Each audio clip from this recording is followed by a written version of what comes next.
بسم اللہ الرحمن الرحیم۔ کچھ لوگوں کے حصے میں آزمائش پہلے آ جایا کرتی ہے، لیکن پھر درجات بھی اسی حساب سے بڑھتے رہتے ہیں۔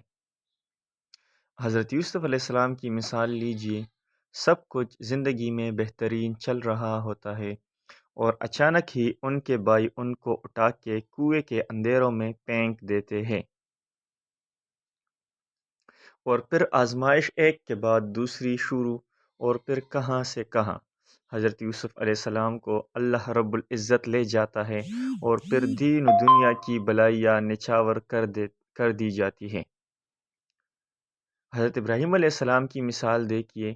ابتدا ہی آتش نمرود سے ہوتی ہے۔ وہ جس گھر میں پیدا ہوئے وہاں بت تھے، لیکن پھر بھی باقی سب کچھ تو بعد میں آیا۔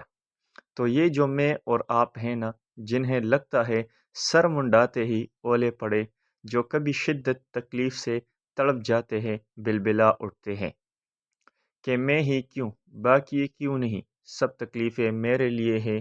ہمیں یاد رکھنا ہے کہ مشکل کے بعد آسانی ہے، شدید مشکل کے بعد بے حد آسانی ہے انشاءاللہ۔ ایک مشکل کے ساتھ دگنی آسانیاں بھی ہوتی ہے۔ قرآن مجید میں اللہ تعالیٰ فرماتے ہیں، تو جب دل گھبرا ہے خود کو یاد کروانا ہے، اور تیرا رب بھولنے والا نہیں۔ سورہ مریم۔ اس کی نظر میں آپ ہم سب ہیں، وہ دیکھ رہا ہے، وہ اپنے گرینڈ پلان کے مطابق آسانیاں پیدا کرے گا، وہاں سے جہاں سے ہمارا گمان تک میں نہ ہوگا، ایسے کہ ہم نے سوچا تک نہ ہو، کہ اتنی کہ ہمارے خواب و خیال سے بھی بڑھ کر وہ دے گا۔